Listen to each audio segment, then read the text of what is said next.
deux, trois mots. Oui. Je suis de part. C'est très joli.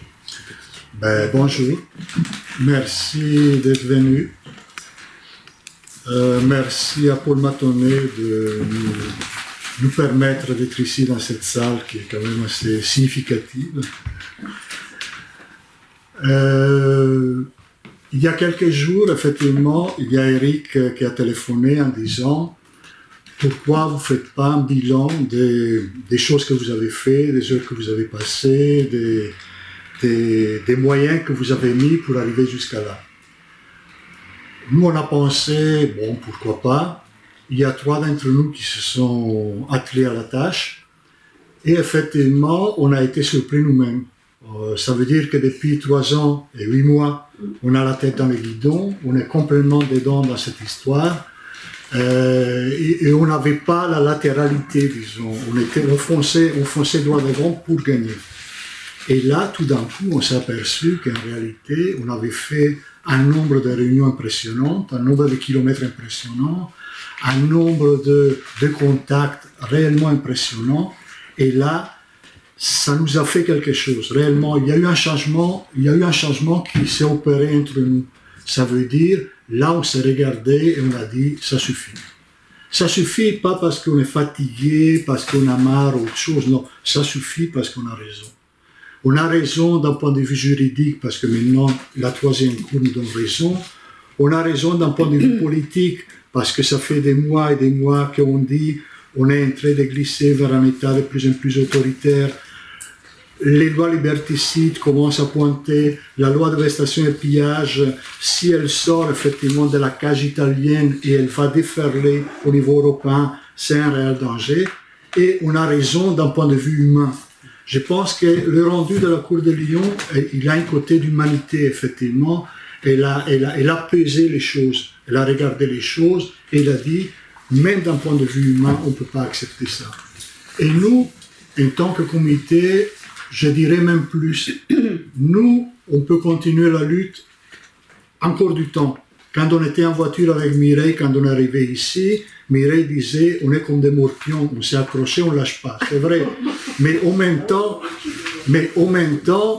il y a quelque chose qui a changé en nous. Hier, quand la nouvelle est arrivée, on était nombreux ensemble. Il y en a qui ont pleuré de joie, évidemment. Mais quand on s'est regardé, on a senti que quelque chose a été changé en nous. On a vraiment la certitude, la force d'avoir raison. Et c'est pour ça qu'aujourd'hui, on est là pour dire, voilà, réellement, ça suffit. Ça suffit, basta. On est déjà allé trop loin. Et je me souviens, la phrase qu'Eva Joly a employée à Lyon, que c'était une phrase magnifique, qu'on a repris dans différents communiqués, elle dit, il faut avoir l'élégance de s'arrêter. Voilà, nous, ici, aujourd'hui, on est là pour demander que cette histoire, elle s'arrête et qu'on puisse enfin être libre de faire, oui, effectivement, Maître Gron a raison, une grosse fiesta pour fêter tout ça. Pour commencer, je pense que ce serait bien que chacun d'entre nous puisse se présenter pour voir qui on est.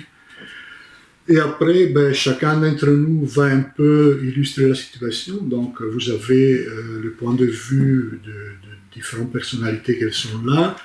On essaie de faire le plus bref possible parce que ce qui nous intéresse, en réalité, c'est aussi les échanges entre nous. Donc, moi, c'est Jean-Baptiste Ferraglio. Je fais partie du comité de Rochefort-en-Terre depuis le début et je suis un ami de Vincenzo. Éric Vuillard, écrivain, membre du comité de soutien. Catherine Dion, l'un des avocats de Vincenzo Becchi.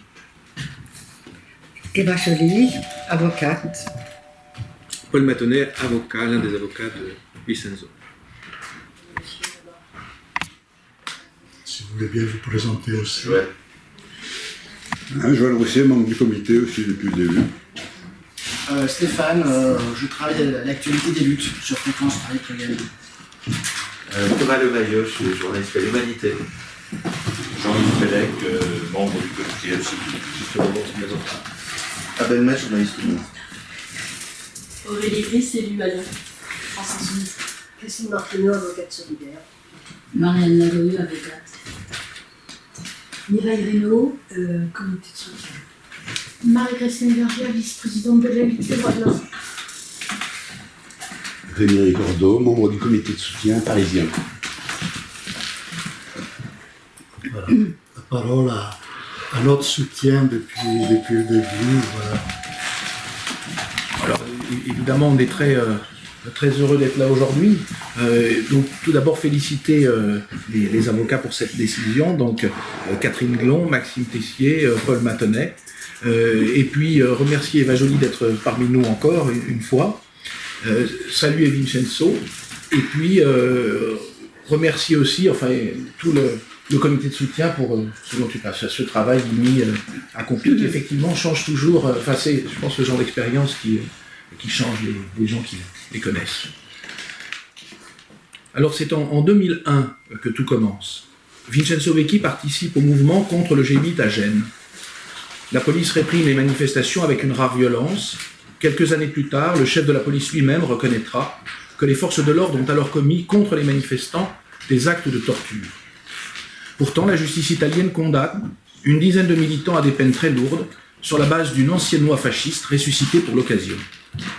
La loi dévastation et saccage permet de condamner à des peines criminelles des manifestants sur la base de leur seule présence, en créant une peine collective à partir de la notion de concours moral, tout à fait contraire aux droits démocratiques. N'importe quel manifestant présent à proximité d'un acte de vandalisme peut en être accusé au nom de ce concours moral. Cette loi fut adoptée en 2029 sous Mussolini, qui la considérait comme une loi essentielle à la stabilité de son régime, une loi qu'il déclarait fascistissime. Vincenzo Vecchi avait trouvé refuge en France depuis près de 10 ans, où il vivait paisiblement, lorsque 2 mandats d'arrêt européens ont réclamé sa remise à l'Italie pour y purger une peine de plus de 10 ans de prison. Hier, la Cour d'appel de Lyon a rendu une décision très forte, juge souverain du fou.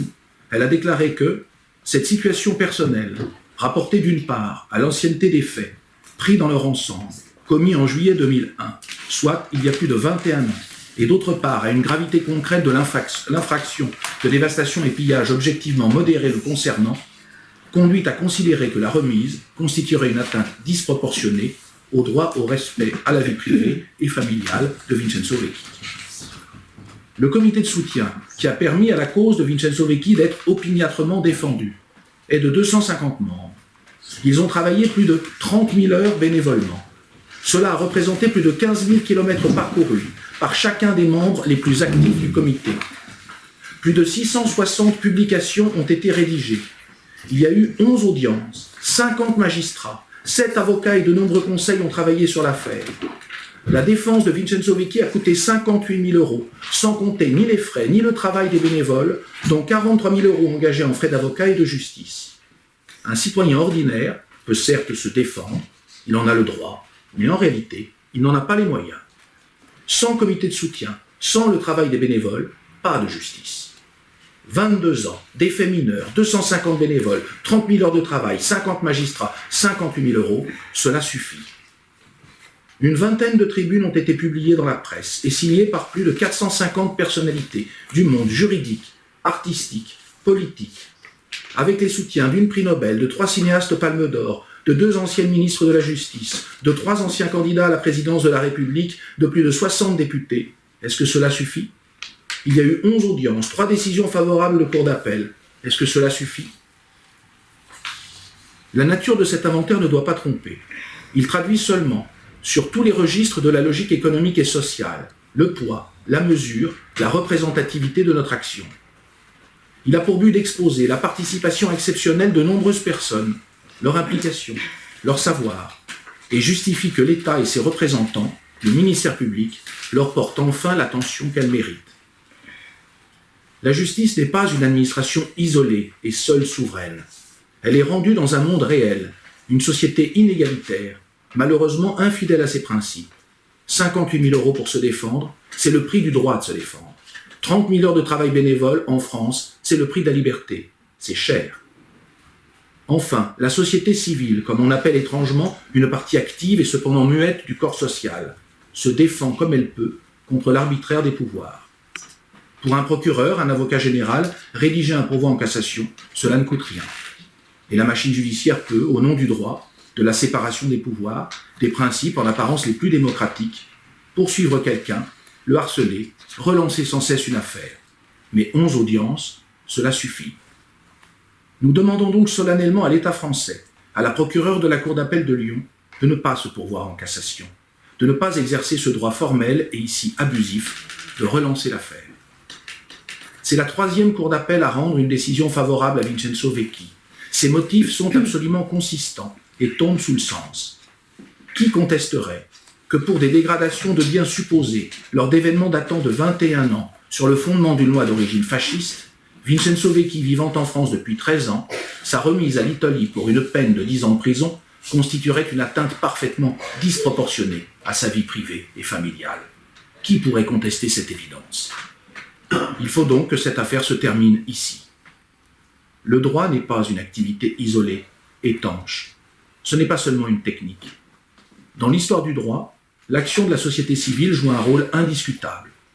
En France, l'affaire Dreyfus est le nom de cette action décisive.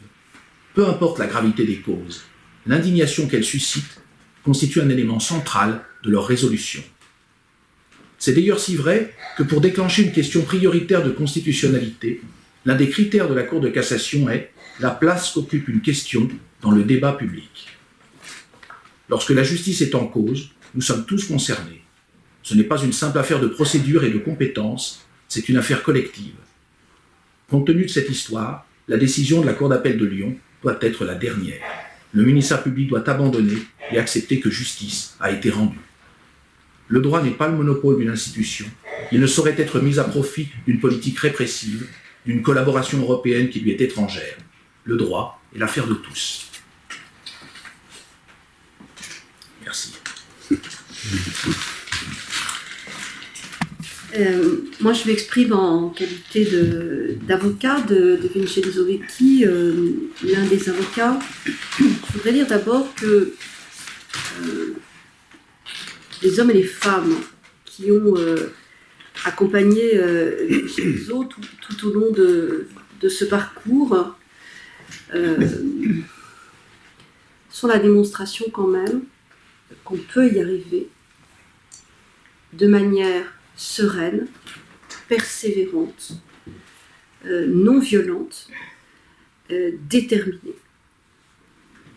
Je pense que c'est un exemple dans mon parcours d'avocat que je vis moi de manière assez rare, pour avoir parfois accompagné des causes qui tiennent aux libertés fondamentales.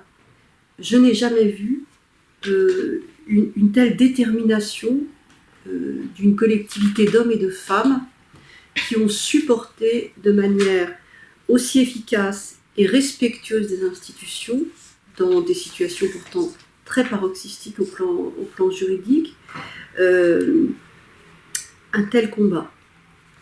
C'est donc possible. C'est possible à la condition, à un moment donné, d'être écouté. Ce que dit Éric Vuillard est très important, notamment dans le fait que 3 cours d'appel, successivement, Rennes, Angers et Lyon, chacune, et finalement ensemble, exprimer le fait qu'il était impossible, insensé, illégal, d'envisager de remettre Vincenzo Vecchi aux autorités italiennes. Parfois, on est dans l'interrogation quant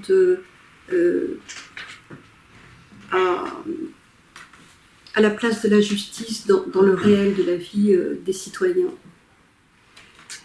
Je pense que là, les juges du fond, c'est-à-dire ceux qui décident en fonction des éléments du dossier, et pas sur une application théorique, voire stratégique du droit, les juges des chambres d'instruction ont exprimé à quel point cette situation était extrêmement choquante. Chacune a pris la responsabilité quand même courageuse de s'opposer à un mouvement auquel il aurait été beaucoup plus confortable d'adhérer. Et je ne sais pas si c'est rare En tout cas, dans la situation de Vincenzo Vecchi, moi je considère que c'est absolument remarquable. Alors hier matin, on était très émus, on était très heureux, fiers d'avoir contribué à notre modeste place à cette histoire. Voilà, j'espère aussi qu'elle va s'arrêter là. Il serait incompréhensible, alors qu'une fois encore, pour la 3e fois, des juges disent que cette situation doit s'arrêter, que le ministère public, qui est un acteur dépendant de l'autorité politique, et ça serait pour moi, dans ce seul cadre qu'il y aurait un pourvoi, s'obstine au-delà du raisonnable. Donc ce qu'on souhaite, vraiment, c'est qu'on s'arrête là, parce que la réponse qui a été donnée, elle est la plus juste. Voilà. Mais ça montre aussi que savoir aller jusqu'au bout, savoir que un combat judiciaire n'est ni forcément une démonstration de rébellion ou de refus des évidences. Le combat judiciaire, il a un sens, et l'histoire de Vincenzo nous l'a montré. Voilà.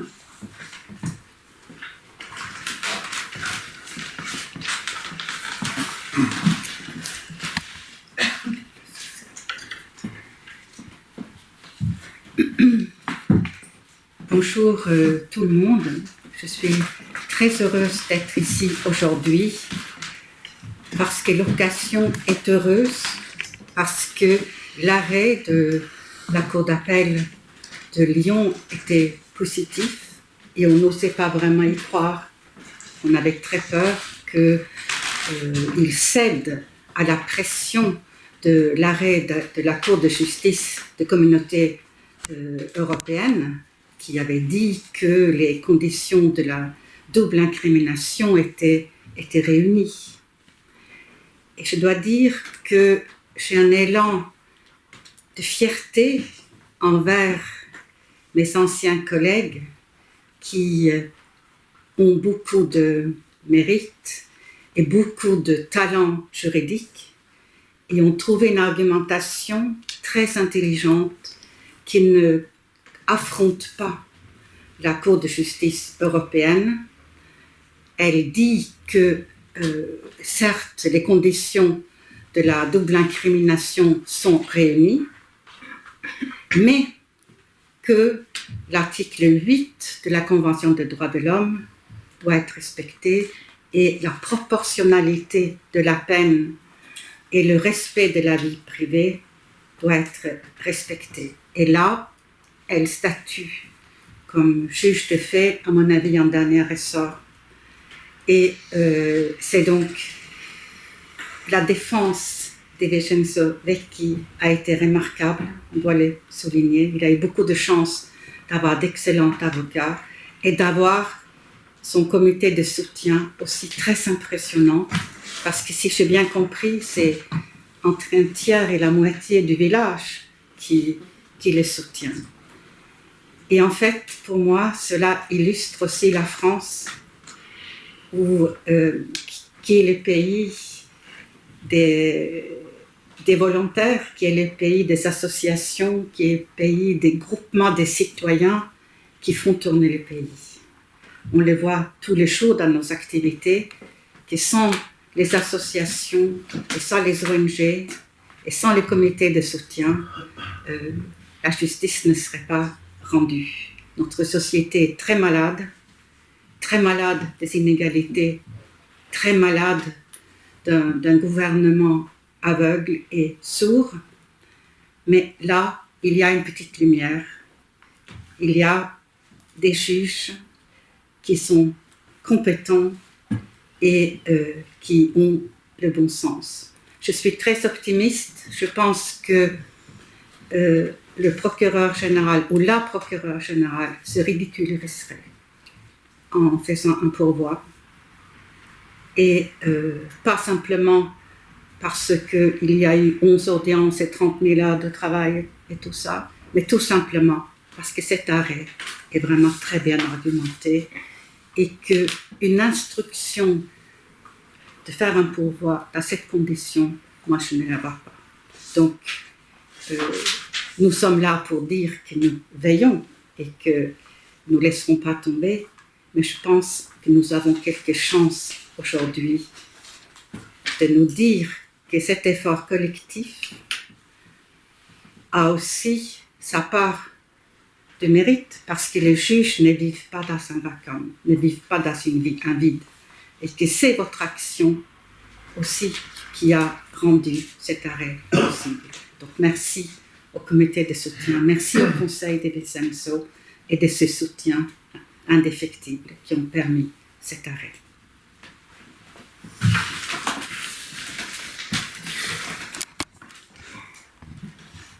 En ma qualité d'avocat au Conseil d'État et à la Cour de cassation, je voudrais d'abord m'associer à l'hommage qui a été fait au comité de soutien. Catherine et Maxime les ont vus dans toutes les chambres de l'instruction de France. Je les ai vus plusieurs fois à la Cour de cassation. Ils étaient là dans les couloirs de la Cour de justice de l'Union européenne, partout, avec une attention, une intelligence, une persévérance, avec beaucoup de patience, et sans jamais se décourager. Nonobstant, malheureusement, les mauvaises nouvelles que j'étais quelquefois, et je crois de manière récurrente, à leur donner. Donc un hommage à ce comité de soutien qui est une très très belle image, une très très belle témoignage de ce que peut produire la solidarité. Maintenant, il ne faut encore rien lâcher. La décision de la Chambre de l'instruction de la Cour d'appel de Lyon est une belle décision, car c'est une décision qui associe le courage de la pensée avec la rigueur de l'application du droit. Et la Chambre de l'instruction s'est située dans le prolongement de la jurisprudence de la Chambre criminelle de la Cour de cassation. Elle l'a utilisée, elle a également utilisé son pouvoir souverain, c'est-à-dire c'est à elle, et à elle seule d'apprécier si l'atteinte à la vie privée est excessive ou pas. De sorte que un pourvoi en cassation n'aurait pas grand sens. Quel serait le sens de former un pourvoi à l'encontre d'un arrêt qui s'est conformé à la jurisprudence de la Chambre criminelle? Quel serait le sens d'un pourvoi qui viendrait demander à la Chambre criminelle d'exercer un contrôle qu'elle ne peut pas exercer? Rendons à César ce qui est à César. C'était à la Chambre de l'instruction d'apprécier les faits, la proportionnalité, la question humaine. Elle l'a fait. Gardons-lui cette œuvre à elle. Maintenant, même si tout se termine, il y aura beaucoup de leçons à tirer de cette affaire, au-delà de la grande leçon de solidarité que le comité de soutien nous a permis de constater. Le mandat d'arrêt européen a montré ici ses limites. On nous a d'abord indiqué qu'il n'y avait pas de discussion sur la double incrimination, que le mandat d'arrêt européen repose sur un principe de confiance mutuelle, et que ce principe de confiance mutuelle imposait de remettre une personne, quelles que soient les différences qui peuvent exister entre les infractions, entre l'état d'émission et l'état d'exécution. On nous a dit qu'importe que le délit de dévastation et pillage soit une loi qui n'a pas d'équivalence en France. Qu'importe que l'intérêt protégé de cette loi mussolinienne, ça soit l'ordre public en tant que tel, là où dans notre démocratie libérale, l'ordre public n'est qu'un moyen d'exercer nos libertés.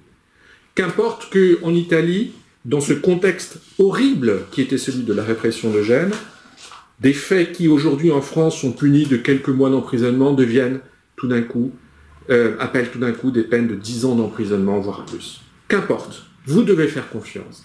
Et à cette confiance aveugle, eh bien heureusement, la Chambre de l'instruction a mis des limites à la cécité qu'on lui demandait d'appliquer.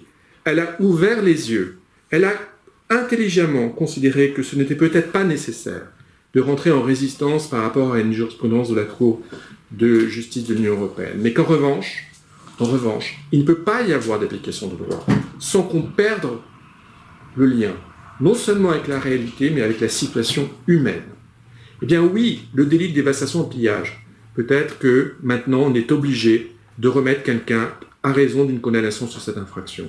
Mais on n'efface pas le fait que derrière une condamnation pour ce fait, ce sont des faits mineurs, et qui, de ce fait, ne peuvent pas raisonnablement conduire à ce qu'on remette en Italie quelqu'un qui s'est installé depuis des années en France, qui a, et c'est le comité de soutien qui est leur meilleur témoignage, une place parmi nous, qui contribue à la richesse de nos relations interindividuelles et sociales. Il n'y a pas lieu de remettre. C'est le raisonnement, je dirais même, c'est le raisonnement instinctif d'un juge qui considère que le droit ne se suffit pas à lui-même et qu'il faut utiliser les instruments qui permettent précisément de coller à la réalité de l'humanité. Donc, ne lâchons rien, fêtons ça la semaine prochaine, je ne sais pas, ou plus vite, et tirons les leçons. Et je crois que j'espère que ça sera surtout une leçon d'espoir pour tous ceux qui militent et pour tous ceux qui ont cette noble tâche de défendre ces idées devant les juridictions.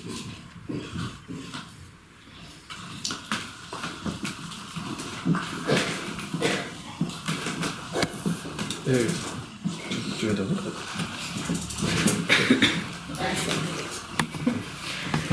Si vous aviez le mot de la fin. Excusez-moi tout d'abord d'être arrivé en retard. Bonjour à tous et à tous. Donc, je représente la Ligue des droits de l'homme. Je crois qu'il n'est pas la peine de faire l'histoire de la Ligue des droits de l'homme en matière d'acharnement judiciaire, puisqu'on est né là-dessus et qu'on a continué ce combat-là.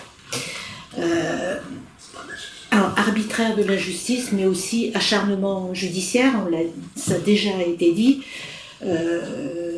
3 décisions de cour d'appel, un renvoi, la saisine de la cour de cassation, un renvoi sur la Cour de justice de l'Union européenne, avec une décision que je qualifierais quand même d'étonnante par rapport aux règles de droit et à la charte des droits fondamentaux de l'Union européenne. Je vais me permettre une petite digression personnelle puisque j'ai été collègue d'Eva Joly. Je dirais que nous étions un certain nombre au Parlement européen à dire que ce mandat européen ne pouvait pas tenir debout. Il ne pouvait pas tenir debout parce qu'on a mis d'une certaine façon la charrue avant les bœufs. C'est ce qui a été dit par Maître Matonnet. On ne peut pas créer un mandat d'arrêt européen qui repose sur la confiance mutuelle sans d'abord harmoniser ce qui relève des infractions. Or là, ce n'est pas le cas. Ce n'est pas le cas sur cette décision, je dirais, imaginons, par exemple, puisqu'on met beaucoup en cause le respect de l'indépendance de la justice et des droits fondamentaux en Pologne ou en Hongrie. Imaginons qu'il y ait des mandats européens à l'égard d'un certain nombre de gens. Ces pays peuvent avoir la possibilité de mettre en cause leurs dissidents politiques, et c'est ce qu'ils font d'ailleurs.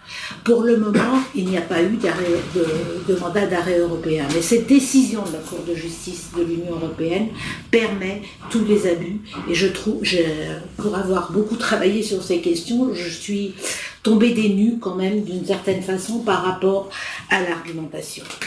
Donc acharnement judiciaire mais aussi acharnement politique puisqu'à chaque fois le parquet a fait appel et ça remet en cause d'une certaine façon l'indépendance de la justice par rapport à l'exécutif puisque le parquet est quand même une émanation du ministère de la Justice, en tout cas dépend du pouvoir judiciaire du ministre de la Justice.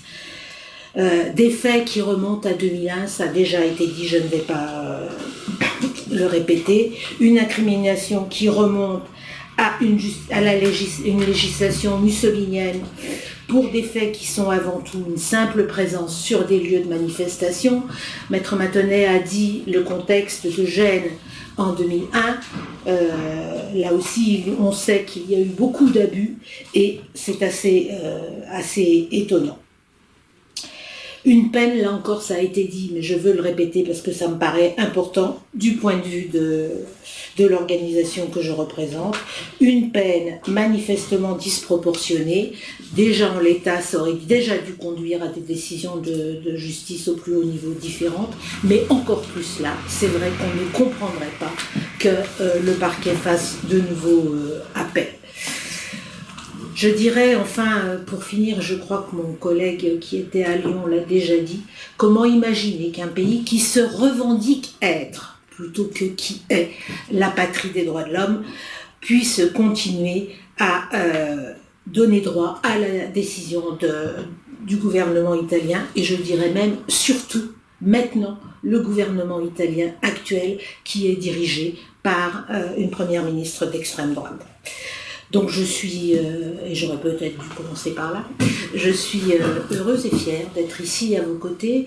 La Ligue des droits de l'homme vous est présente, je crois, depuis le rendu de la première décision d'Angers.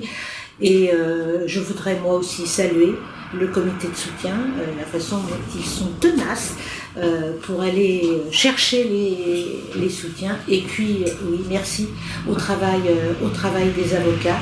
Je crois qu'on peut être fiers de vous. Et merci parce que la Ligue des droits de l'homme, elle repose beaucoup sur le travail d'un certain nombre d'avocats. Et c'est un plaisir de les saluer aujourd'hui. Merci à tous et à toutes. Je vais prendre la parole ensuite pour dire simplement en tant que témoignage, je suis un membre du comité, donc je ne suis pas du tout militant, même très très loin des questions, disons qu'on pourrait dire, sociales, civiles, politiques et tout ça, très très loin de tout ça.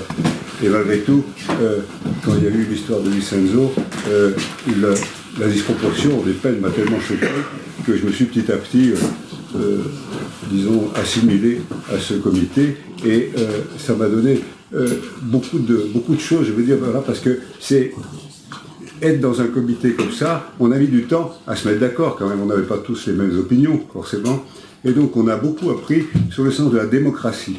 En fin de compte, si d'une certaine manière le comité sert à la société civile, si on veut, pour faire fonctionner la démocratie, comme Guillaume l'a dit par exemple, de la même manière, nous-mêmes, nous avons appris, tout le monde, parce qu'on est loin d'avoir les mêmes opinions, il y a des vrais militants, il y en a d'autres qui ne sont pas du tout, enfin, etc., c'est très variable, et donc, en travaillant ensemble, avec des gens qui étaient étonnamment compétents pour certains, c'est-à-dire, par exemple, diriger une réunion, c'est pas évident, ça s'invente pas, etc., faire des comptes rendus, etc., des choses comme ça, et que ça circule très vite, on a le compte rendu dès le lendemain, et tout ça, c'est quelque chose que, moi, personnellement, j'ai appris, alors que, forcément, c'était pas ma tasse de thé du tout, alors vraiment pas. Et donc, je tiens à le signaler, c'est quelque chose d'assez important sur la démocratie, je dirais, à la base, enfin, dans la vie normale, quoi. Voilà. Et donc, c'était le témoignage que je voulais apporter, en plus, à ce qui a été dit et tout ça. Par ailleurs, le deuxième point, c'est que aussi, ce qui donne envie de s'engager davantage, c'est que l'on voit que tout ce qui se passe aujourd'hui, en tous les cas, dans le monde entier, je veux dire, que c'est une doctrine, en fin de compte, et c'est une doctrine de la force. Et donc, la doctrine, elle a été émise récemment par un ministre israélien, et qui dit ce qui ne s'obtient pas par la force, s'obtient par davantage de force. C'est ça l'idée. Et on avait l'impression, en tous les cas, qu'avec les procureurs généraux, c'était toujours un peu la même chose, c'était plus de force, et encore plus de force, et encore plus de force. Même à Lyon, qu'est-ce qu'a déclaré le procureur? Il a déclaré, j'irai jusqu'au bout, je ne sais plus comment était sa formule, en tous les cas, je m'y tiens et tout ça. Il se tient à quoi? En fin de compte, à rien du tout. Mais, je veux dire, il n'a pas de conviction personnelle, là, mais il le fait parce que c'est une mécanique. Et donc, ce qui au fond a été intéressant dans ce mouvement, c'est qu'on a évité, on évite en tous les cas, l'aspect mécanique du MAE, en fin de compte, l'aspect d'automaticité du MAE, qui fait, il suffit d'envoyer un MAE, puis on arrête qui on veut, etc. Et donc ce que vous avez signalé, justement, notamment, je ne sais pas, les gens qui sont des dissidents politiques, quels qu'ils soient, etc., qui sont dans un pays, par exemple, on peut penser à des pays comme la Hongrie, ou des trucs comme ça, eh bien, seraient immédiatement remis à leur état, et donc, voilà. Voilà les raisons pour lesquelles la communauté s'est tourné, disons, et s'est constitué. Voilà. Et donc, pour finir, je pense qu'on y a gagné, sur le point de vue, en tous les cas pour nous-mêmes, en tous les cas dans notre petit coin, notre petite circonscription. Voilà. Ce que je rajoute un mot, ce qui est inquiétant, c'est de se dire qu'à chaque fois qu'effectivement on va se retrouver devant une chambre de l'instruction en matière de mandat d'arrêt européen, le parquet désormais ressortira la jurisprudence de la CJUE. C'est insensé, quoi, parce que la double incrimination pour les avocats, c'est un des fondements de la discussion, évidemment, puisque c'est la loi, notre loi énumère les 32 infractions qui dispensent de l'examen de la double incrimination, au-delà on est amené à examiner les faits, et c'est le rôle d'une chambre de l'instruction. Donc aujourd'hui, cette application mécanique, comme cela vient d'être dit, j'en suis certaine, va être utilisée, systématisée, instrumentalisée par le parquet. Donc nous, pour l'avenir, on a par ailleurs, au-delà de la situation de Vincenzo, beaucoup d'inquiétudes. Et il y a une alliance objective intéressante qui s'est mise en place, je ne sais pas si les juges diraient ça, les juges du fond, mais entre la défense et les juges du fond, pour dire, pour poser les limites au-delà desquelles ça n'est plus acceptable. L'application aveugle du droit et apparemment démocratique, ça n'est plus acceptable. Donc probablement, là, dans les mois et les années qui viennent, on va avoir cette discussion presque systématique devant les cours.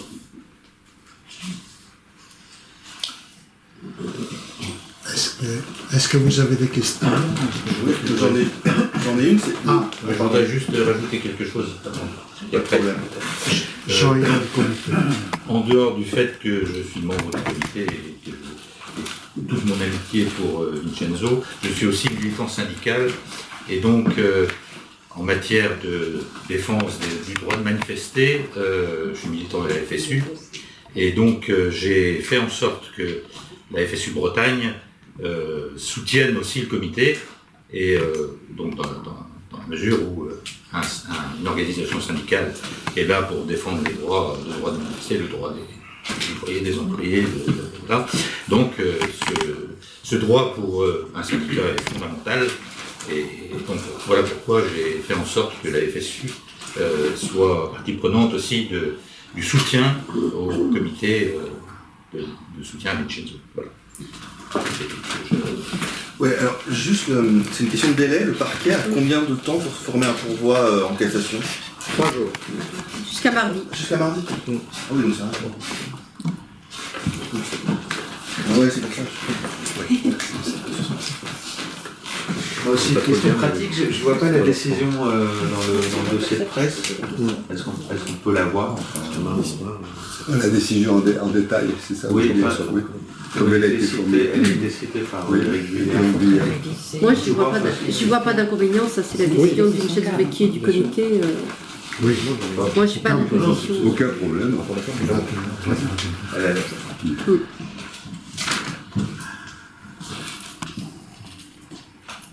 Est-ce qu'il y a d'autres questions? Oui. Non, parce que l'expérience qu'on a vécue, elle peut être vue d'un plusieurs points de vue. Effectivement, l'hommage fait au comité fait chaud au cœur. Effectivement, ce qui vient de dire Joël, c'est très intéressant parce que c'est quand même fait par des individus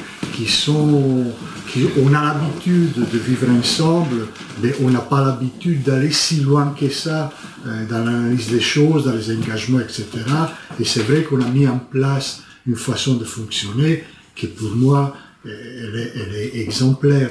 Donc, cette expérience-là, on souhaite qu'elle s'arrête là, mais justement, il ne faut vraiment pas baisser les bras, il faut vraiment continuer à demander qu'on puisse s'arrêter là, la décence de s'arrêter là, l'élégance de s'arrêter là, mais cette expérience-là, elle peut être vue de plusieurs points de vue qui sont réellement intéressants. Donc, c'est vrai que nous, on se limite aujourd'hui à dire ça suffit, mais on est là aussi pour débattre plus largement des raisons qui nous ont amenés jusqu'à là. Excusez-moi. Non, mais moi c'était juste encore une question sur le pourvoi. Est-ce que vous avez des indications, pour les côté, est-ce que vous avez eu des gens du parquet, non, de façon informelle? Le choix que j'ai fait avec Maxime, c'est de ne poser aucune question au parquet. Voilà. Même si les hommes, parce qu'on n'a connu que des hommes à Rennes, Angers et Lyon, étaient charmants. Là, ce sont des affrontements institutionnels qui font que on a fait le choix de ne pas leur demander ce qu'ils allaient faire. Et d'ailleurs, à aucun moment dans les précédents cas, ils n'ont eu l'imagination, voire même la correction, de nous appeler pour nous dire qu'ils allaient faire un recours. Chacun sait la place qu'il tient et on fait avec. Merci. Mais ce que dit Jean-Baptiste, alors c'est vrai que c'est autre chose, hein, c'est une autre discussion, mais ce qui se passe actuellement dans notre pays et ce qui peut se passer dans les applications à la fois de la mise en œuvre de la politique du parquet, en concertation avec la préfecture, les préfectures, ce qui se passe ensuite devant les instances judiciaires et les réactions, moi j'ai pas à les nommer légitimes ou pas de ma place, des manifestants, et moi je pense particulièrement aux jeunes gens parce que je suis rennaise, donc très préoccupée évidemment de ce qui se passe dans le pays mais aussi dans ma ville. Il y a d'autres voies que la lutte violente. Voilà, c'est un exemple extraordinaire que c'est possible de faire autrement. Et de faire autrement dans la tolérance de gens qui sont différents. Donc il y a une pédagogie là, de cette situation qui donne de l'espoir. Parce que on vit une rupture importante entre les citoyens, parmi lesquels les manifestants, quels qu'ils soient, et l'institution judiciaire. Pourtant, ça peut être autrement. Si je peux ajouter quelque chose, le récent circulaire de M. Dupond-Moretti en la matière est plus qu'important. Il y avait une question. Oui, si on du coup, il est possible que ça part en nouveau en cassation, ça revienne à nouveau en cours d'appel. C'est possible que ça recommence encore, que ça s'arrête jamais. Clairement, ça s'arrête. C'est possible que ça continue. On le saura dans quelques jours. C'est pour ça que c'est important de dire qu'il faut que cela s'arrête. Parce que s'il y a des questions juridiques à traiter, c'est peut-être pas la peine que ça soit sur le dossier de M. Vecchi. Si le ministère public estime qu'il y a des questions juridiques à présenter à la Cour de cassation, je pense que d'autres pourvoirs s'y prêteraient mieux. Qu'on regarde ce dossier, qu'on regarde à quel point il est bancal depuis le début, puisqu'il s'agit quand même d'exécuter une loi. Encore une fois, nous disons que c'est une loi mussolinienne, mais pas uniquement à raison de son contexte, c'est à raison de son contenu. Encore une fois, cette loi, elle vise à protéger l'ordre public en tant que tel dans un système politique dans lequel société et État ne faisaient qu'un et qui devaient être protégés ensemble. Ce n'est pas notre conception. Et si l'Italie a gardé cette loi, c'est à raison de sa trajectoire politique post-guerre. Ce n'est pas notre trajectoire. Ce ne sont pas nos valeurs. Donc ce dossier est bancal depuis le début. Quand je dis bancal, ça ne veut pas dire plus. Et ce dossier, il a été, finalement, la chambre d'instruction lui a donné sa logique. Lorsqu'on parle de mandat d'arrêt européen, on parle de justice pénale, on parle d'hommes, on parle de vie, on parle de vie familiale, pas uniquement de répression. Donc aujourd'hui, prendre ce dossier pour poser des questions juridiques alors qu'il dure maintenant depuis 4 ans, ce qui en soi est un signe d'échec du mandat d'arrêt européen qui devait être rapide, ne fait plus de sens. Si le ministère public estime qu'il y a des questions à poser à la Cour de cassation, qu'il le fasse sur d'autres pourvoirs, pas sur celui dirigé pas dans l'affaire Vecchi. Maintenant, s'il y a un pourvoi, oui, on peut, tout est envisageable. Le plus envisageable, j'espère, c'est que la Cour de cassation rejette le pourvoi et que on puisse simplement décale le moment où on fera la fête.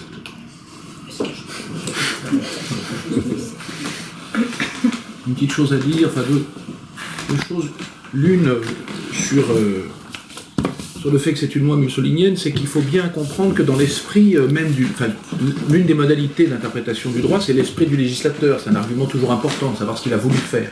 En l'occurrence, Rocco souhaitait véritablement, avec cette loi, constituer l'une des bases de la dictature mussolinienne, mais explicitement disait que c'était une loi contre les droits de l'homme, contre le droit français. C'est donc sidérant, en un certain sens, qu'on accepte donc, le cas échéant, comme ça, de remettre quelqu'un pour que soit appliquée une loi qui a été élaborée consciemment en opposition, disait-il, au siècle des Lumières, à la Révolution française et au Code pénal français, de façon explicite. Ça, c'est le second point sur le ministère public, c'est qu'au fond, ça pose un problème tout de même assez délicat. C'est qu'on voit que les procédures, au fond, du droit, peuvent se retourner en quelque sorte contre la justice, contre ce pourquoi elles sont faites. C'est-à-dire que un procureur a le droit de pouvoir, effectivement, faire un pourvoi en cassation, mais enfin, ça ne peut pas être, dans certains contextes, ça devient un abus de droit. C'est-à-dire, si, contre une décision parfaitement consistante, le ministère public se pourvoit, il abuse du droit qui lui est donné.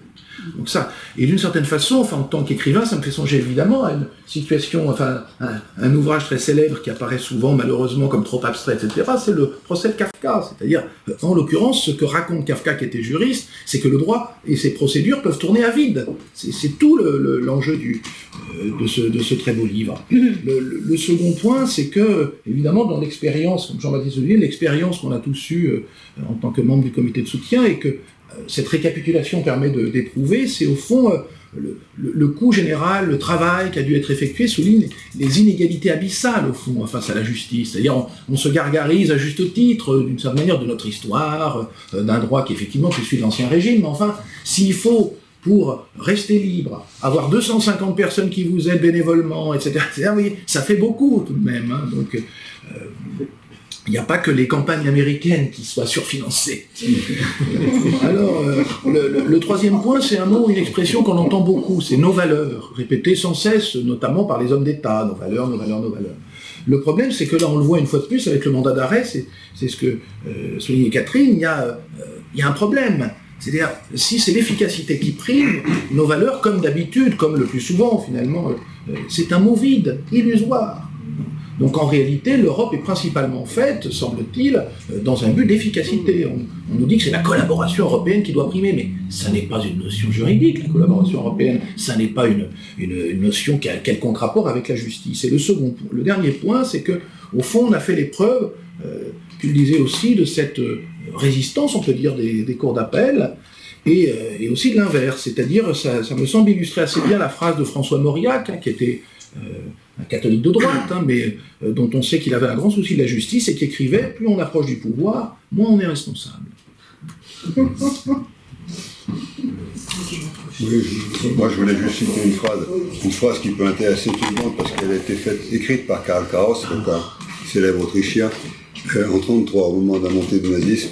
Et il a écrit cette phrase que la base du droit est toujours que l'intérêt de la nation l'annule. Et on a l'impression d'assister à ça. C'est que la base du droit était annulée constamment par le procureur. Et l'intérêt des nations, évidemment, c'est toujours l'intérêt des nations qui prime, qui permet d'annuler. Voilà, c'était une phrase écrite en 1933 au moment de la montée du nazisme. Voilà. Et voilà ce qui se passait.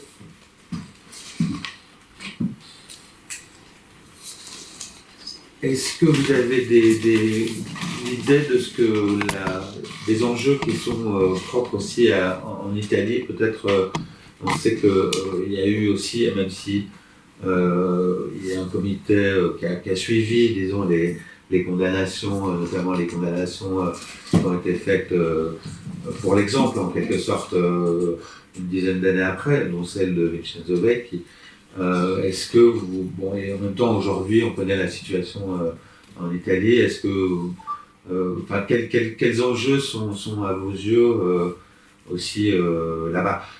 Parce qu'on parle de coopération judiciaire, on dira beaucoup... moi, je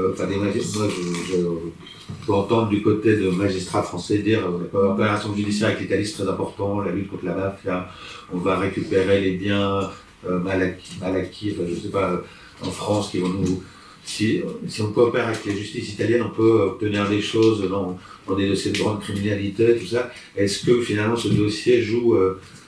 quelle part cette affaire, est-ce qu'elle est purement symbolique pour le gouvernement et les gouvernements italiens? Il n'y a pas que le gouvernement Meloni et les gouvernements précédents. Est-ce qu'il y a on a beaucoup dit que c'était une question d'obtenir une victoire, une espèce de trophée, etc. Je suis désolé, j'ai imbriqué plusieurs trucs là, mais c'est pour vous permettre d'élargir peut-être. C'est difficile de répondre à cette question parce que c'est un débat impossible en Italie. Par exemple, ici on peut dire dévastation et saccage, c'est une loi mussolinienne d'origine fasciste. Et telle qu'elle a été appliquée à Gênes, la façon qu'elle a été appliquée, ça veut dire, pour l'exemple, il ne faut pas oublier que Vincenzo a été arrêté 1 an et 5 mois après. Il n'a pas été arrêté sur place, il n'a pas été arrêté parce qu'il y avait des témoignages contre lui. Il a été arrêté simplement parce qu'ils ont mis en place une cellule de policiers que pendant 1 an et demi, ils ont visionné des milliers et des milliers de vidéos et photos, et dans ces photos-là, ils en ont choisi 10. Tu vois, c'est vraiment le sens de la représailles, etc. Mais dire en Italie, par exemple, que c'est une loi mussolinienne, ça fait scandale, parce que c'est une loi démocratique, bien évidemment. Mais en même temps, une des premières lois que le gouvernement Meloni a fait passer en Italie à son arrivée, c'est la loi anti-rave party, etc., que c'est exactement la copie des dévastations et saccages. Ça veut dire que c'est une loi qui permet de condamner quelqu'un pour la simple présence, par exemple, à une occupation d'usine, d'université, ou d'un terrain, etc. Ça veut dire qu'on continue à être dans la même logique. Mais ce débat-là, il est impossible en Italie. Pourquoi ? Parce que en Italie, on ne peut pas discuter du passage du fascisme à la démocratie. Comment, avec une vitesse d'éclair, on a gardé exactement les mêmes hommes, les mêmes institutions, les mêmes lois et la même culture? Comment, quelques mois après la chute du fascisme, par exemple, on a décrété l'amnistie pour tous les fascistes qui étaient en prison, et en même temps, on a gardé en prison justement tous les partisans et en exil tous les partisans. Ce débat-là en Italie, il est impossible parce que la culture italienne continue à être imprégnée de cette culture-là. Parce qu'on ne l'a jamais vraiment critiqué, on ne l'a jamais vraiment dénoncé, on ne l'a jamais vraiment étudié. Et l'état actuel de la situation aujourd'hui en Italie, ça commence à pointer le nez. Ça veut dire qu'on commence à voir c'est quoi exactement les cibles du gouvernement Meloni. Là, par exemple, il y a une attaque en règle contre la gestation assistée, par exemple, contre les homosexuels, etc. Ça veut dire que, ça c'est mon opinion très très personnelle, Joël, il a parfaitement raison, à l'intérieur du comité, on a parfois des points de vue très différents, donc c'est à mon nom que je parle, bien évidemment, mais je pense qu'en Italie, on a éliminé le fascisme en tant que dictature. On a pendu le dictateur, effectivement, et on a éliminé les éléments les plus, disons, en vue du fascisme. Mais on a simplement éliminé le fascisme en tant que dictature, mais on a gardé la culture fasciste. C'est ça le réel problème qu'il y a aujourd'hui en Italie. Et les seuls qui en Italie, ils ont dénoncé ça, c'est justement les féministes, qui à un moment donné, elles ont fait un certain nombre de manifestations en dénonçant cette culture fasciste qui est restée à l'intérieur de la culture italienne. Donc aujourd'hui en Italie, on a au gouvernement italien, on a des gens qui se revendiquent ouvertement des idées fascistes, mais aujourd'hui, ils n'ont plus besoin d'avoir une dictature pour faire passer leur idée vis-à-vis, effectivement, des déviants, des homosexuels, des femmes, le rôle des femmes en tant que factrices dans la société, et ainsi de suite. Ça veut dire qu'on commence à voir en Italie, effectivement, une réelle attaque vis-à-vis des droits civils, vis-à-vis, effectivement, de certaines minorités aussi. Tu vois, et c'est là le réel danger. On peut en discuter ici, on ne peut pas en discuter en Italie. C'est ça le danger. Je voudrais pour ma part revenir sur l'argument, l'idée, je pense que c'est même un argument pour certains, qui est que un refus de remise de Vincenzo Lecchi et une protestation, celle qui est la nôtre, contre l'automaticité du mandat d'arrêt européen dans des situations comme les siennes, remettrait en cause la coopération avec les autorités italiennes, remettrait en cause l'absolue nécessité d'une répression effective des infractions les plus graves, et notamment de la lutte contre le phénomène mafieux. C'est totalement inexact. Dans le mandat d'arrêt européen, vous avez un noyau dur, avec 32 infractions sur lesquelles les États se sont accordés pour se dispenser de la règle de double incrimination. dans ces 32 infractions, il y a tout ce qui concerne la mafia. Et les États ont été d'accord pour mettre en commun leur système sur ces 32 infractions parce qu'elles correspondent chacun dans leurs États à des infractions réelles. Mais au-delà des 32 infractions, les États n'ont pas consenti à cette réciprocité immédiate. Et pour cause, il n'y a pas eu d'inventaire. Le mandat d'arrêt européen s'est fait très vite. Et on n'a pas dressé l'inventaire de toutes les infractions qui seraient susceptibles de trouver une application dans un État plutôt qu'un autre à raison d'une automaticité du mandat d'arrêt européen. C'est la raison pour laquelle, au-delà de ce noyau des 32 infractions, était maintenue la règle de double incrimination. Il y a ce qui est commun, les 32 infractions, il y a ce qui est partagé, c'est-à-dire ce qui répond à la double incrimination, et il y a ce qui ne relève que de l'état de sa propre législation, c'est-à-dire ce qui n'est pas couvert par la double incrimination. Et là figure le délit de dévastation et pillage.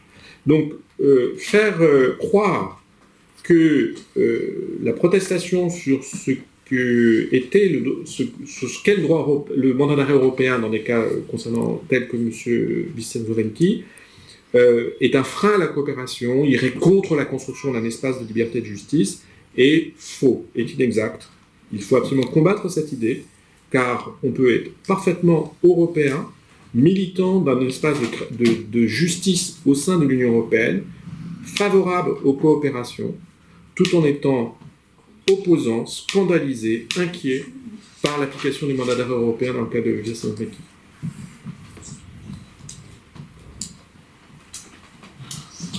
Juste un petit détail pour répondre à la question. Le mois de novembre, il y a eu une interview à la Repubblica du nouveau ministre de la Justice italienne, dans laquelle il disait clairement « Je m'engage officiellement à remanier, à revoir toutes les lois signées par Mussolini, parce qu'effectivement, elles sont disproportionnées. » Tu vois ? On a même, si tu veux, le ministre italien qui nous dit effectivement la loi dévastation et pillage, qui rentre effectivement dans les lois signées par Mussolini, elle est disproportionnée. Mais ça, c'était une interview à la Repubblica. Après, on n'a rien vu d'autre.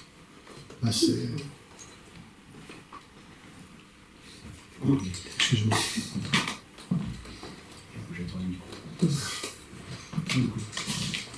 Est-ce que vous faites un lien entre le régime 51 bis et la loi dévastation et pillage 41 bis. La loi 41 bis, pardon. Le régime 41 bis. Qu'est-ce que c'est ? Le régime 41 bis, c'est le régime qui a été appliqué au début pour les mafieux, c'est un régime qui a été appliqué par les mafieux pour empêcher les mafieux de communiquer entre eux, et donc qui permet effectivement une mise en isolement total d'un prisonnier. C'est ça le 41 bis. Simplement que, comme partout, d'abord, effectivement, on a une cible, les mafieux, ils sont méchants, donc bien évidemment, il faut faire une loi dans laquelle on les empêche de commettre d'autres infractions et d'autres délits, mais après, une fois que la loi est là, c'est classique, on l'applique à d'autres. Donc effectivement, aujourd'hui, le problème qu'il y a, c'est que cette loi de 41 bis en Italie, elle est appliquée aussi pour d'autres qui n'ont strictement rien à voir avec la mafia, mais qui sont anarchistes. C'est le cas, effectivement, on a une grève de la faim en ce moment qui dure depuis des mois, de quelqu'un qui refuse d'être soumis à cette 41 bis, parce que de fait, être soumis au 41 bis, ça veut dire mort, parce qu'on n'a plus aucun contact. Est-ce qu'il y a un lien entre le 41 bis et dévastation et saccage? Le lien, c'est dans l'armamentaire, dans l'utilisation des lois de la part de la police et de la justice italienne qui, effectivement, ils sont disposés à tout, etc., qui utilisent des lois scélérates, voilà, c'est la façon de l'Italie de gérer l'ordre public. Voilà. Et effectivement, Mattoni, il a parfaitement raison, que l'Italie puisse faire ça, ça me scandalise, moi-même ça me révolte, si tu veux, mais en même temps, c'est l'histoire italienne. Donc, cette lutte, c'est aussi le fait que ce type d'action-là, ce type de situation-là, ne puisse pas faire tâche ailleurs. Voilà, c'est ça un peu le sens aussi de notre lutte. On est effectivement, moi personnellement, je suis pour l'abolition du 41 bis et toute cette forme d'une torture blanche en réalité à l'intérieur des prisons, mais en même temps, je suis pour l'abolition en Italie, mais surtout le fait qu'elle ne puisse pas se propager ailleurs, et notamment ici.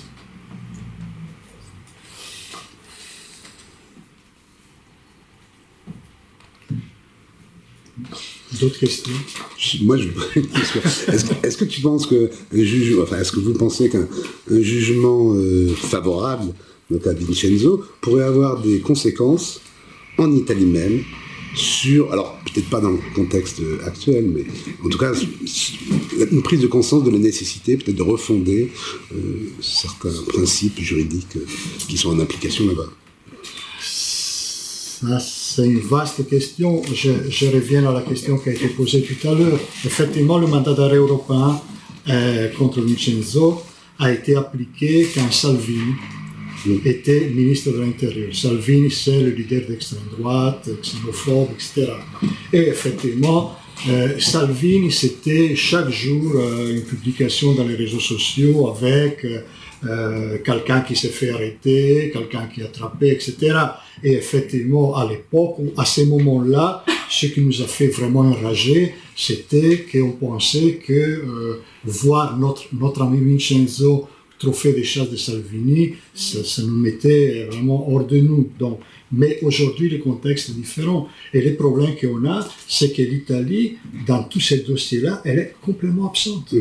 Complètement. Quand on est allé, par exemple, à la Cour de Luxembourg, il y avait l'Union européenne, il y avait les représentants justement de la France, même s'il était, etc. Mais l'Italie était complètement absente. Ça veut dire que là, par exemple, d'abord, dans la presse italienne, blackout. Les intellectuels italiens, de toute façon, sur un sujet comme ça, on ne les voit pas. Mais surtout, le gouvernement italien, qu'est-ce qu'il pense de la situation de Vincenzo? On n'a pas la moindre idée, parce qu'effectivement, ils ont délégué la France de gérer le dossier.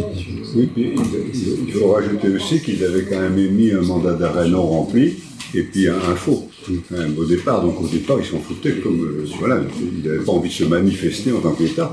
Proprement dit, ils pensaient que ça allait marcher tout seul. Tout à fait. Et d'ailleurs, ça a failli. Ça a failli. Ça a failli parce qu'effectivement, si on se souvient de la première audience qu'il y a eu à Rennes, donc il y avait 2 mandats d'arrêt européens.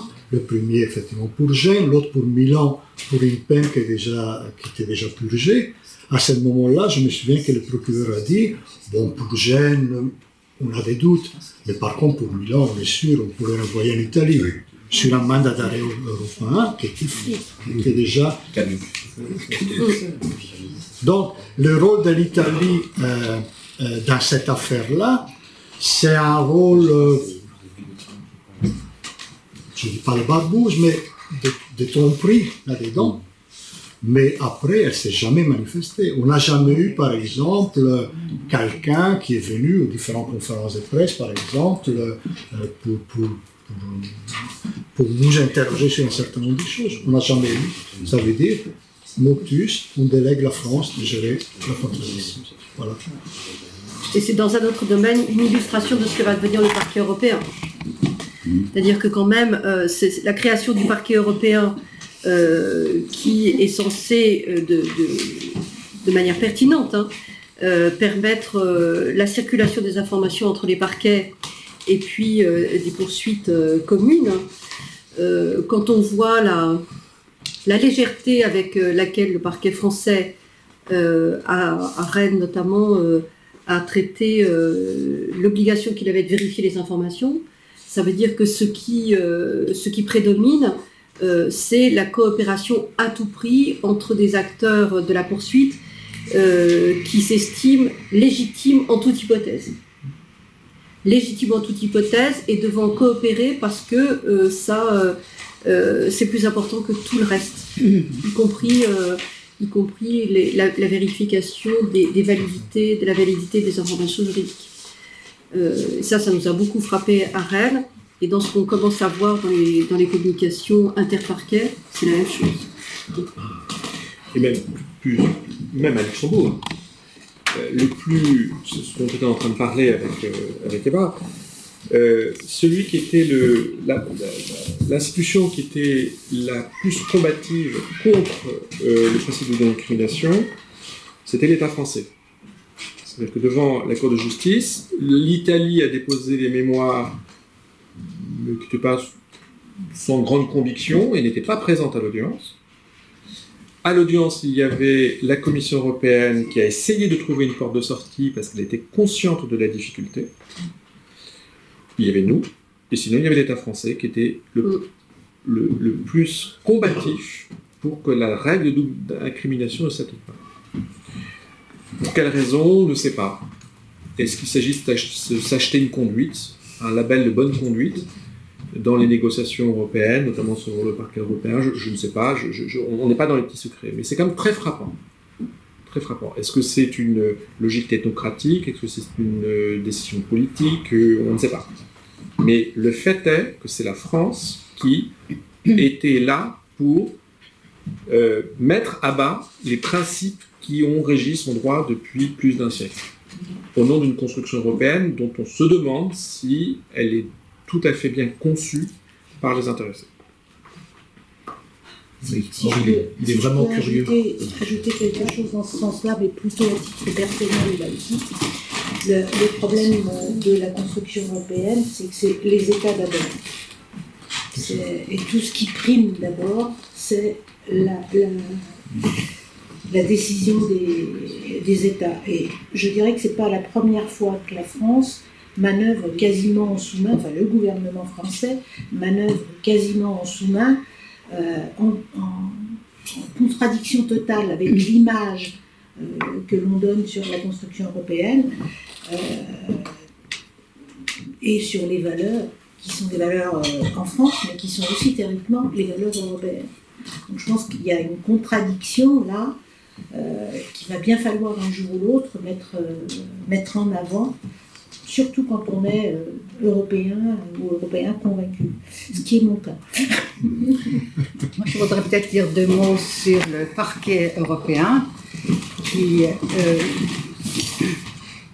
une construction récente et qui, pour moi, est un grand mouvement en avant pour la justice globalement.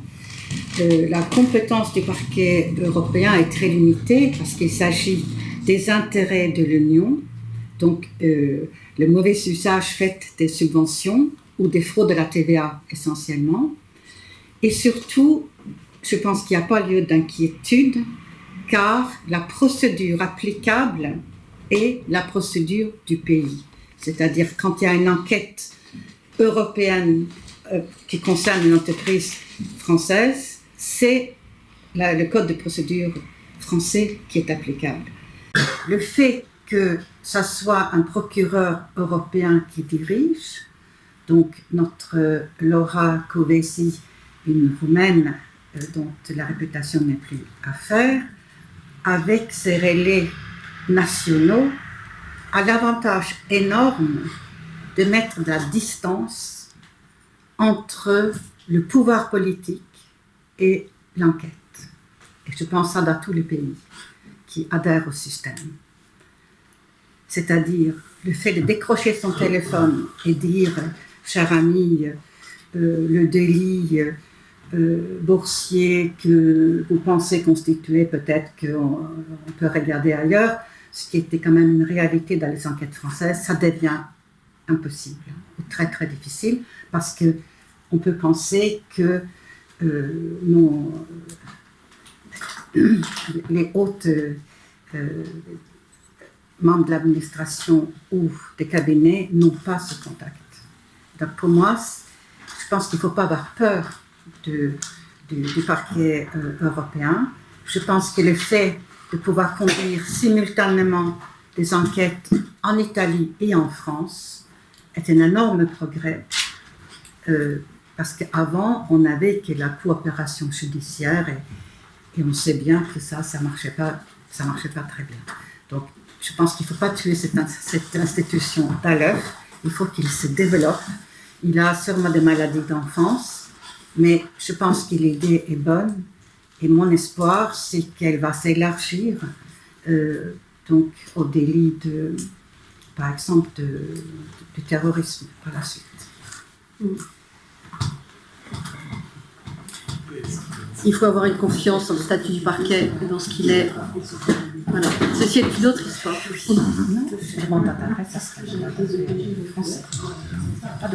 Oui, juste une dernière chose sur l'attitude au Luxembourg du représentant de la France, c'est tout de même... Oui, c'est une chose tout de même assez curieuse, enfin, si on y réfléchit, qu'un représentant de la France, au fond, contre les traités et son propre droit, argumente pour réduire sa propre souveraineté, en échange de rien. Ça devrait quand même faire réfléchir, et que les juges eux-mêmes argumentent pour réduire leur contrôle. Vous voyez ? Et comme il s'agit on évoque l'Italie, ça me fait songer au roman de Sciascia et à ses réflexions. Enfin, je pense que c'est une réflexion à la Sciascia qui pourrait permettre de comprendre cette étrange contradiction d'un État qui veut réduire sa souveraineté contre ses traités et ses propres règles, et de juges qui, contre leurs propres droits, d'une certaine façon, réduisent leur capacité de contrôle. C'est illogique. Donc quand c'est illogique, il va y avoir une raison. Ne serait-ce qu'idéologique. Voilà. Oui, une question au niveau européen, est-ce qu'il y a conscience, est-ce qu'ils ont suivi attentivement le dossier, est-ce qu'il y a, Maître Tomané parlait des faiblesses du mandat d'arrêt européen, les trous dans la raquette en dehors des 32 infractions, la charrue avant les bœufs, est-ce qu'on suit avec attention ce dossier, est-ce que ça peut conduire à revoir un petit peu ce mandat d'arrêt européen? C'est compliqué parce que la solution, elle est inscrite dans le marbre de la jurisprudence de la Cour de justice. Donc il faudrait une intervention du Conseil européen qui vienne modifier la décision cadre avec une unanimité.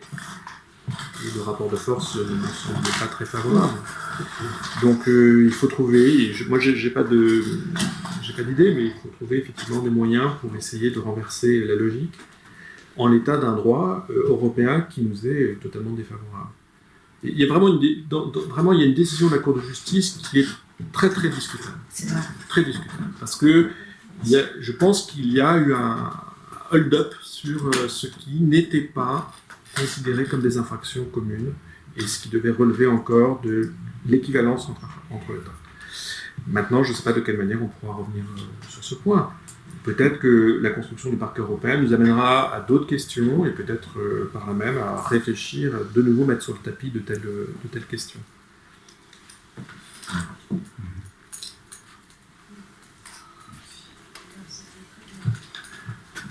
Bon. S'il n'y a pas de questions, merci beaucoup. J'espère qu'on se reverra dans d'autres circonstances, etc.